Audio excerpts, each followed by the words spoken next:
Yeah, That's buddy. all right, guys. Let's do it. I'm excited, man. How you guys feel? We feel good, baby. Feel Let's good. We're good. probably going to like back-to-back questions. Like I'll answer one, Jared will answer one. Yeah, do it. I went over them a Awesome. little bit. Jared didn't see the questions at all, but Yeah, it's yeah, okay. yeah. All right. So I'll let's. make it up on the spot. Yeah, yeah, yeah. So let's dive right into it, guys. All right. Welcome to the Lead Hammer podcast. So this is a podcast that I'm launching. You guys are gonna be like one of the first episodes. Super excited. So who do we have today? Let's get some intros. So we got Brack and Jared. Brack, tell us about yourself. Where are you from? How long have you been in roofing? Let's just jump into the intros. Yeah, Brad from Columbus, Ohio, born and raised. I've been in the roofing industry since I was probably 16, 15 years old. Started installing roofs back then. Um, graduated high school, ended up getting into sales. My buddy worked for another roofing company, started selling for them. Sold for them for about 2.5 years. Took them from a few million dollars to a few more million dollars, and then Jared and I left and opened up Spot On. Now we're Nice. here. Nice, Yeah. nice, nice. I love it. I love it. Jared, what about you? Tell us about yourself. So where are you from, Jared? So I'm here. I'm from here, from Columbus, Ohio, just like Brack. I've been in sales for over a decade. Also, I've been in the roofing industry for little over 3 years. Brack and I met at another roofing company, just like you said. Took that company from a couple million dollars to even more million dollars. So pretty Yeah. cool stuff. We ended up leaving there, starting our own thing, and we've been open for less than 2 years, and we've been crushing it ever since. So Nice. pretty exciting. Awesome. I appreciate you guys joining. I'll tell you one thing I really like about both of you guys. I think you guys, I've worked with over 200 contractors over the last 2 years. Some make it, some don't. What I love about you guys, you're always open to learning. You're always open to learning. Yeah. Like Brack, you just got back from PBD. You guys are both going to 10X. I guess let's start there. I know we talked about a couple questions, but really I just want to have a candid, open conversation. I have to make it too structured. Let's talk a little bit about that. So, Bragg, in your journey, I mean, why continue to learn? How talk about the importance of learning maybe as a business owner. What do you think? Well, I mean, you can always learn more, and it's always good to talk to people that are, ahead of you. We ended up going to PBD. We got our general tickets, but we were quickly, came to a realization we should be, buy the tickets ahead of us and talk to the people ahead of us. But I always talk to people, man, that run companies and not just roofing, but they're always learning and they're always, still improving on their systems and on their processes. Mhm. And I just think that you should never get to a point where you're not taking more information from other people. Because there's always a bigger fish. Absolutely. What about you, Jared? What's the most important thing about like what keeps you learning as a business owner? What keeps me learning is wanting to grow. I want growth. I want to take this company to the moon, just like Brack. So, Mhm. right now we're a few million dollars a year company. We're less than 2 years old, right? We Mm, want to take this company to $100 million company, and we're willing to learn everything we need to do to get to that point. absolutely. Absolutely. Jared, so you say you're a couple million in 2 years in, right? So closer to two or closer to three or closer to four? Uh, we're closer to three. Closer to three in less than 2 years. So like I said, I've worked with over 200 contractors in the last year. You guys know a little bit about my story. Worked with one of the biggest agencies in the space, a great agency, right? Nothing negative to say. But I ran into a lot of people that had been in roofing for 10 years, 15 years. I ran into people that said, my dad was a roofer. My grandfather was a roofer, right? What do you guys think sets people apart? The fishes that grow and then the other people that just stay stuck the same. What do you think's been responsible for you guys growing such a high amount when other roofing companies, they can't even scale past 500,000 and they've been in business for like 5, 10 years. What sets you guys apart, do you think? I think the big thing is being a sales organization. Hmm. Um, so a lot of roofing companies or trades, what happens is you have somebody that's been doing that trade. They've been doing the labor, right? They started off at 15 years old, learning from their dad how Hmm. to install or how to fix Hmm. air conditioner or how to do some plumbing, right? And then they go and be a tradesman, part of a union or something. Then they start their company and they learn that way. Yeah, But becoming a salesperson in a sales organization first, then learning how to grow and build the company. A lot of entrepreneurs, like especially like Jesse Itzler, he talks about speed is everything. So if you're going to do it fast, fail, and continuously keep growing and learning. And then by the time you're done with the race, you're already ready for the next one. So if you do a mile in 5 minutes versus learning how to run a mile in 12 minutes, you're already ready for the next mile, right? So we're finished. We're learning all the mistakes that all the other companies have done. It took them 5 years to learn those mistakes. We're learning them in 6 months. sure. Sure, sure, sure. Wow, that's really good. No, yeah, and I like you. So you're saying that sales, that having a sales mentality first is really what's helped you guys get the $3 million mark, right? Yeah, For sure. Gotcha. exactly. What do you think based on your experience, what's the key to sales? Because you get a lot of people, because listen, I worked with roofing companies in California. I've worked with roofing companies in Florida, roofing companies all over the country.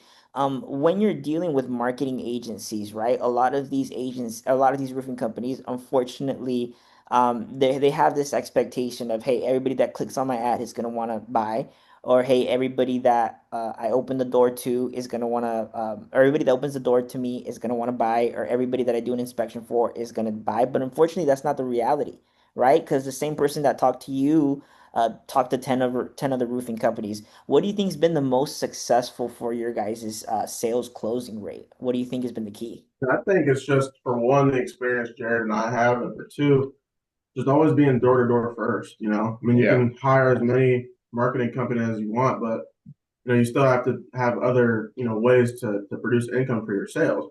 So I just think having the right mentality and teaching the right mentality to your sales reps that you're always going to be knocking doors no matter what. Even if you get a lead, hey, still knock those doors around that lead. Yeah, Still do whatever you can to get referrals. Because you can hire whatever marketing team you want, but door to door is always going to be the way to get, um, you know, make your income go a lot higher than just using marketing. yeah. How many sales guys do you guys have right now? We have 12 right now, I believe, and it goes up and 12 down. sales guys in less than 2 years. I mean, at one point we had 21 people, but I mean, you know how it is. Salespeople drop off all the time and come in, but Yeah. we now have a full-time recruiter, so we're going to be bringing in 5 to 10 new guys every single week. Wow. That's really impressive. I spoke to a roofing company yesterday in Dallas. I used to run their website. I think they were at maybe 1 or 1.2 when we started working with them. They ended up going a different route. So I hadn't really spoken to him in over 2 years. And he pretty much said, hey, I'm the only sales rep right now, and I'm at 750K. So, wow. I mean, So, that's not your one-man show. I mean, a one-man show, you're doing $1 million, okay. profit between 40%. You can live Right, a happy life. right, right. You're not going to have too much time for yourself, too much time to enjoy, all your hard work. Yeah. So How do you guys get more sales reps? What do you guys look for when you guys look for sales reps? We're looking for people that are really hungry. We're looking for Mm, people who want to change their life. A lot of times it has to do, a lot of times when you're looking for someone that's, um, never had an opportunity that we could pull someone from McDonald's right now and teach them how to make $120,000 a year or $10,000 a month, right? So it's not hard to find people. It's finding it. The hard part is finding people that are hungry or to do everything in their power to make a difference for themselves or for their family. right. Right. Wow. Yeah, yeah, yeah. No, it's super important, right? One thing that I was talking to Brack about right now, and I'd love your thoughts on this, Jared, you and you too as well, Brack, is trying to find the right people, right? Because for me, I launched my business, and like last week we were working with somebody for Nicaragua. It wasn't the best fit, right? And I'm interviewing right now for a project manager role. I interviewed somebody yesterday, and I think they're a good fit when it comes to, deliverables and what I need them to do day to day, but not the best cultural fit. And so, you're talking about finding like the right people. Do you feel like there's a right type of customer and a wrong type of customer, or are you guys more so, hey, we'll sell anything, whether it's a replacement, a roof, a repair, or a smaller project? Is there a wrong type of customer, and how do you weed those out? How do you guys say no? Yeah. I mean, there is a wrong and right type of customer, but I mean, 90% of the time we'll take, whatever customer we can get. I mean, I'd say a big part of what makes us different from a lot of roofing companies is that we're willing to work with, homeowners for different things. A lot of people take a job, they have a $5,000 deductible, they don't want to pay it. And we're like, hey, we can do in-house financing. We have different kind of options for them. Um, but I mean, there is wrong and right type, like I said. I mean, the customers that have, that are really easy on the front end are a lot harder on the back end. The customers that are hard to get at first are a lot easier to deal with on the back end. That makes sense. Yeah, absolutely, absolutely. What do you guys think has been the hardest challenge in the last 2 years for your guys' business? So you guys are both salesmen for a previous company, right? Yeah. Yeah. So what do you think? So you guys go and you guys start your own company. I got two questions. I got a previous question. So the first question is, what made you guys want to start your own company? And then what's been the biggest challenge in the last 2 years, would you guys say? I can do that. So what made us want to start our own company is we wanted to do right by our people, by everyone who works here. The last place we worked at, it wasn't bad or anything. It just we weren't structured enough. We wanted to be in the kind of environment where we were structured, where there was the right type of leadership, the right type of systems and processes. That's a huge thing in roofing. The things that a lot of roofing organizations, only the best in the country, have is great systems and processes. They have great leadership, right? They have great management. They want to grow. They also offer what's not, not just an entrepreneur that, is hungry, like, like a Steve Jobs or like a Mark Zuckerberg who's like innovating and thinking of new ways of growing the company. They also have entrepreneurs, people in the business that are like, you know what? We want to have an office here in this one city, in the major city in the state, but they also want to branch out and go to the other small cities. Like let's say, Texas, for example, right? So you have Dallas, then you have San Antonio, then you have Austin, right? Those entrepreneurs are gonna build those other locations and grow the company.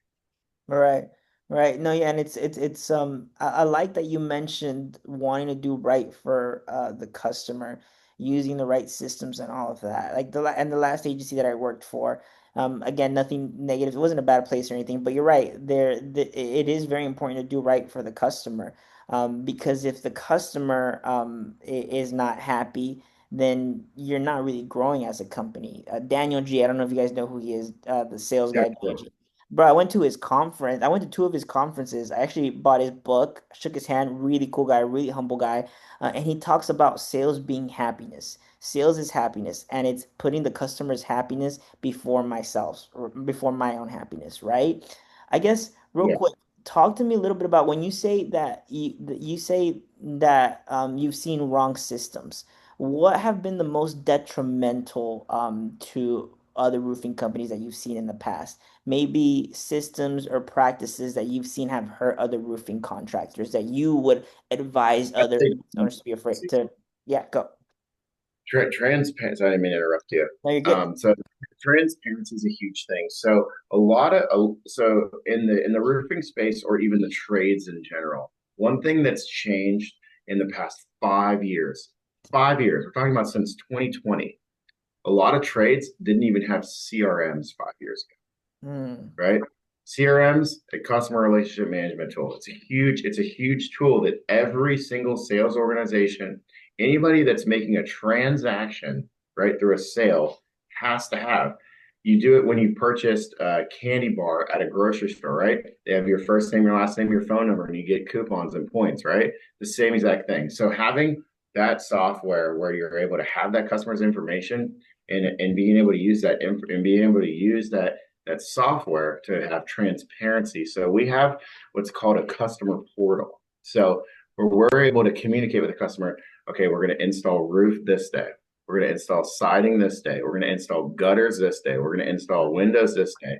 And that's what every single homeowner has expressed to us that they've had problems with in the past mm, is not having transparency, not understanding what's going to go on next or what days these things are going to happen or when the materials are going to get dropped in their front yard in their driveway and mm, making sure that it's not covering their driveway and it's not in front of their car or in front of their kids' toys, right? Or whatever that is, right? And so the customer understands the entire process. Because a lot of tradesmen, they just want to do the work and they want to get out.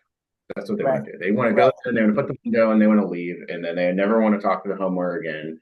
And they just cross their fingers that the homeowner doesn't bitch at them, right?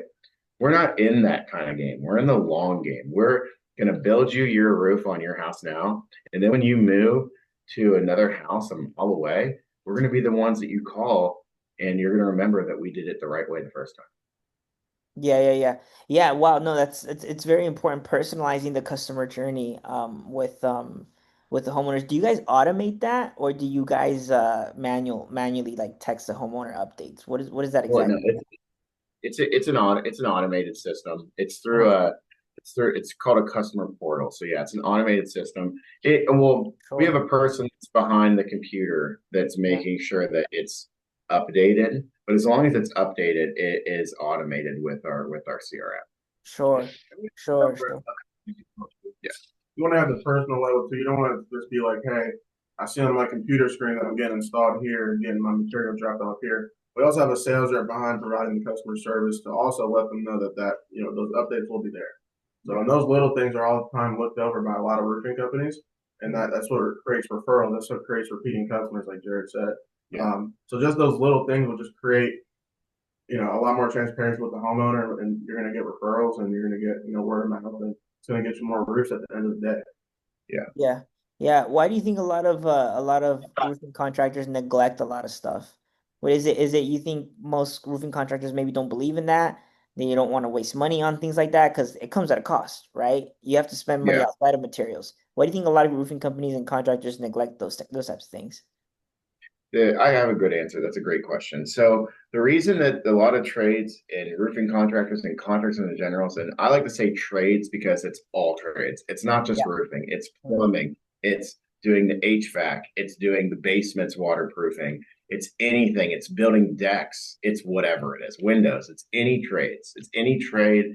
Anything that you're doing on a house. Because most contractors come from a contract background first. It comes back to the same question you asked us right at the beginning. Why are we so successful? We're successful because we are sales organization, which means we are like a business. We are running it as a business and a real sales organization where we're Mhm. helping the customer exactly the way that we have been taught from our other organizations that we've worked for. We're helping the customers in a way where we're not just providing the service and then leaving. We want to have that customer for life. We want to sell their grandkids, right? Yeah. We don't want just them. I want them Yeah. and their children, and I want their Yeah. grandkids to come and say, "Hey, Jared, I want you to be the one to put on your roof." Yeah. Or, "Hey, Jared, I 100%. want you to install the windows, please." "Hey, Jared, I'm ready for you to come over to my house. We got hit by a really bad hailstorm, and and we want you to take care of everything for us." Yeah. And we're Yeah. in No, less than. no, 100%. Yeah, no, and it's super important, and I think that was a great answer. I love what I'm hearing, this common theme of it's not just about the roof, and it's not just about getting paid, right? I love this common theme that I'm hearing from you guys. It's about the customer, it's about the process, it's about so many things that we do aside from that, right? One thing I love about you guys have been in business for 2 years. When I took over your guys' marketing, because we started working together once you guys had just come right out the gate, right? Yeah. Exactly, yeah. Right. We worked together, right? But it was really more so under the scope of the last agency that we were with, right? But one thing I was gonna mention, when you guys started, I think you guys had 10 Google reviews. And I remember one Yeah. time I told Jared, I said, "Hey, we need to get closer." And you said, "Give me a number and I'll get there overnight." Or you said, "I'll get there in 2 weeks." And bro, I remember you got like 30 Google reviews in like 10 days. It was something crazy like that. And Yeah. a lot of times I sign up with contractors, they tell me that they've been in business for 5 years, 10 years, and they're less than like 25 reviews, right? And right now you guys are at about 85 Google reviews, 4.9 rating. What's the importance behind like not just doing a good job, but getting people to leave you a good review so that they can show and demonstrate to others online how good of a job you do? What's the importance behind that? I mean, the importance is everything. Yeah. It's 2025. People are going to look up a roofing contractor and they're going to do their due diligence. They're going to do their research. And if you don't have that not just social media, but also, the Google presence. You're not gonna look good, comparing to the next guy that Yeah. has, 150 5-star reviews. Yeah. And we want honest reviews on there too. Yeah. But I mean, yeah, I think it helps everything. Yeah. Yeah. 100%. And Yeah. and to add with that, like just because a roofing company or any contractor, any tradesperson, any business has 1,000 reviews and they're all 5 stars, doesn't mean they're better than the person who started their company last week, Mm, right? right. It doesn't mean that they're not going to get the person that started their company last week might give them A plus customer service, might give them the best product ever at the best product with a quality price, with a quality warranty and quality service, right? And might take care of them for a lifetime if anything ever goes wrong. But the person with 1,000 5-star reviews might give them an okay product with an okay warranty, with an okay customer service, and might tell them to, just kick rocks if something goes wrong, Yeah. right? Yeah. So just because someone has 1,000 Google reviews, now that homeowners don't know that, right? And the only way they know that is by you teaching them and making them understand the products, and we let them show their products and they feel the products and see the products and touch the products and everything, and understand that these products that we use are the best that you can put the best that you can get your hands on, right? And we're Yeah. giving it to you at a quality price. But yeah, I think that the Google reviews, SEO, all those types of things, and especially having marketing, showcasing that you have that presence, and people are visual, right? People love pictures, right? So visuals like marketing and stuff like that, it's extremely good for homeowners because they want to see that. They love that. They love to be able to see, oh, this is what it looks like when a roof goes up. Oh, there's a bunch of people in the yard. It's not just going to be, one dude, Mhm. right? There's a truck there. There's a dumpster there. Yeah. Construction. Yeah. Yeah. Absolutely. Do you guys have a call center calling these leads, or is it you guys? Is it personal? Right now, it's us.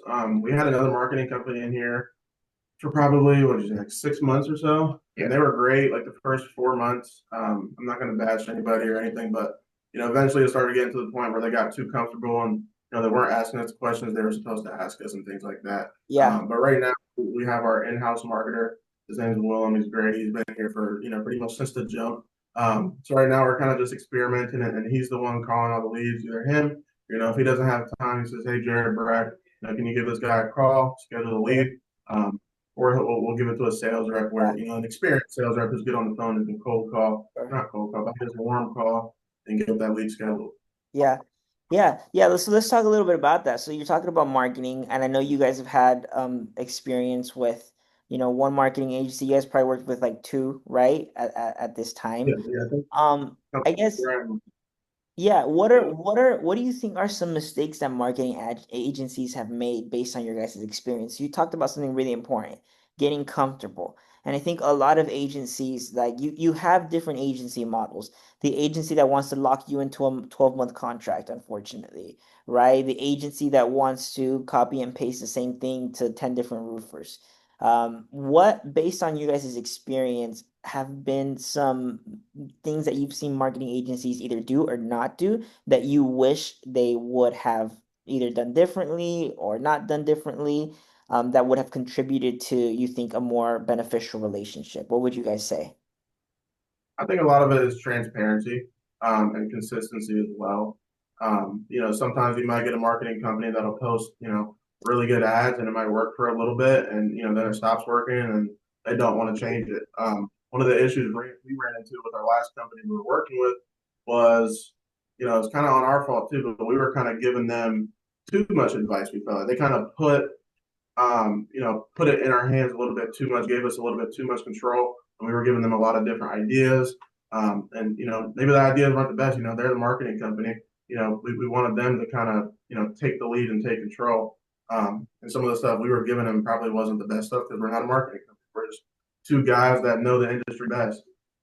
So we feel like if they were, took more control of what we were doing, it would probably been a little bit better. Sure, sure. Jared, what do you think? What are some things that you think that you didn't like, or maybe some things you would have wanted to see in your experience? I think the biggest thing is I think a lot of people expectations. I think a lot of things people think that like they're gonna hire a marketing company and click a button and you put your credit card in there, and the next thing's gonna happen is you're gonna fucking a million leads. Yeah, It's like yeah, all of a sudden now I just turned into a $20 million company, and it's yeah, gonna be influx of leads, and I'm just gonna be going from house to house to go to yeah, appointments, and that's what happens. And that's not what happens. It's a yeah, build up thing. No matter what, it's just like going to the gym. It's just like running a business, right? yeah, It's reps, right? You gotta walk, you gotta be born, and then the next step is you gotta crawl, and then the next step is you gotta crawl a little bit more, right? You gotta barely stand yeah, up, and then the next step is you gotta start walking a little yeah, bit. You're walking with your mom's hand, holding your hand, right? yeah, And then you got to start walking on your own, and then you got yeah, to start running a little bit, right? And then you play a absolutely. sport, right? And then you're really running. Now you're grown up, right? Yeah, But it takes time. It's not takes it's time. not going to happen tonight, and a lot of people don't know that. And it's Yeah, even if it's never gonna be overnight. It's never gonna be overnight. And I think that's the biggest thing that most people make mistakes with when they're hiring a marketing agency is they think that things are gonna happen right away, and it never happens like that. And also, and a lot of people think like, oh, like I'm just gonna pay this person, and all of a sudden, like I'm not gonna have to do any part of it, right? And mhm, there may be companies out there that come and do every single thing, right? They make videos, they make content, they make commercials for you, right? Or whatever, right? But it's going to come at a cost. You have to, maybe it's $50,000 a month.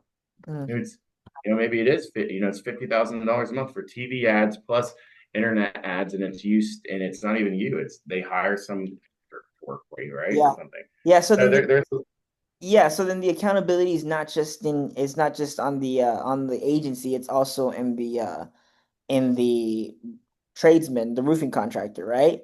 I love Jared. Jared, you probably don't remember, but on our first call last year, I remember at one point you said, Alex, give me your boss's number. I'm gonna call him and tell him you're the shit right now. And so I've always loved dealing with Jared.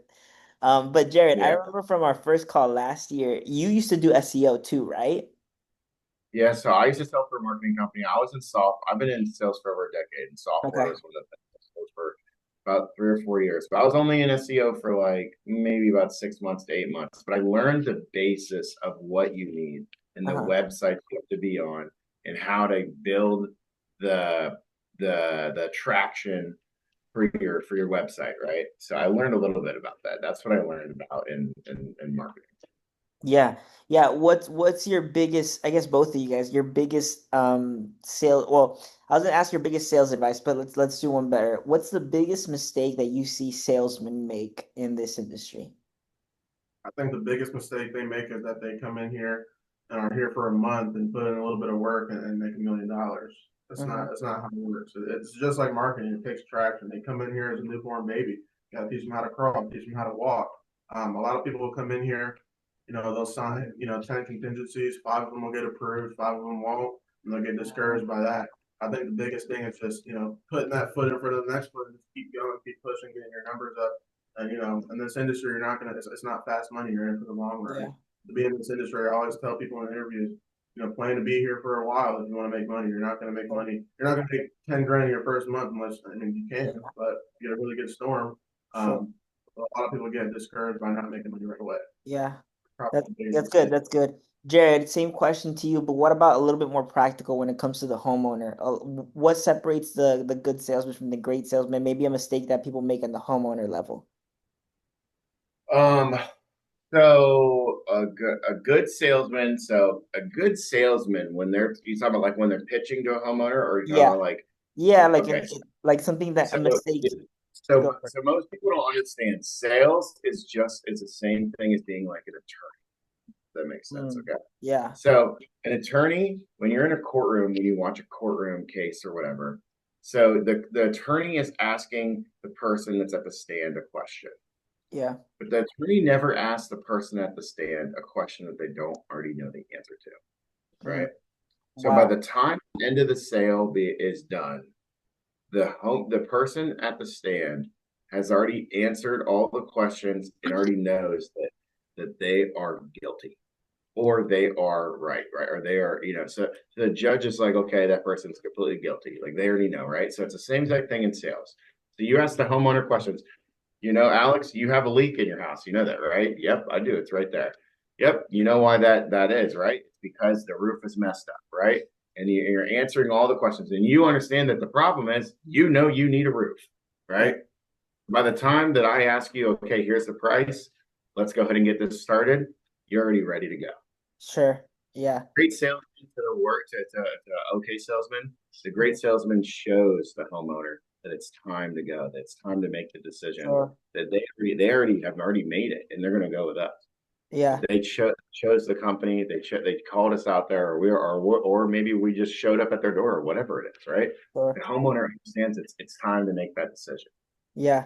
Yeah. I That believe yeah, I believe it was Robert Herjavec, who I heard him say one time, average salesmen sell products, good salesmen sell results, great salesmen sell feelings, you know? So I like what you're saying, this theme of already knowing the answer. And Bragg, I love what you were saying, talking about being, long-term minded, right? And so the approach that we have with what we're doing with this last agency that we were with, we realized nobody really wins in a 12-month contract because you guys are paying and then you guys are, or whoever, right? You're unhappy, you're not getting the best results.